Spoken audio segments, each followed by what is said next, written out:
এই না হলে মামার বাড়ি পাবদা খাসি সব একই দিনে আবার একই সাথে। তো প্রথমে পড়ে গেছিল ভাত আর শুক্তো, যেটা তো খেতে ছিল অসাধারণ, আর তার সাথে পড়ে গেছিল লেবু লঙ্কা, যাতে কেউ নজর না দেয়, তোমাদেরকে তো আগেই বলেছিলাম। আর তার সাথে পড়ে গেছিল ভেজ ডাল আর হচ্ছে ঝুড়ি ঝুড়ি আলু ভাজা, আহা কি খেতে। তারপরেই পড়ে গেছিল হচ্ছে বিশাল বড় সাইজের একটা কাতলা, বাপরে এত বড় কাতলা আমি তো একা কোনোদিন খাইনি। আর সত্যি আমাকে কেউ কোনোদিন দেয়ও নি গো। থাক সেসব কথা বাদ দাও। তারপরেই আমার পাতে পড়ে গেছিল, তার আগে পড়েনি, আগে থেকেই বাটি করে দিয়ে দিয়েছিল এই যে মাটন। আজকে শো স্টপার, শো স্টপার মানে ও সারা জীবনের শো স্টপার, যেখানেই যায় সেখানকার শো স্টপার। তো চলো একটু মাটন সম্বন্ধে তোমাদেরকে ডেফিনেশন দিই, কারণ আলুটা হয়েছিল মারাত্মক নরম, দেখো হাতে দিতেই গলে গেল।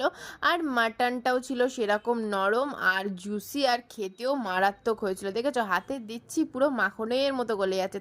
আর তারপরেই পড়ে গেল চাটনি পাঁপড় মিষ্টি, আর এখানেই হয়ে গেল ইতি।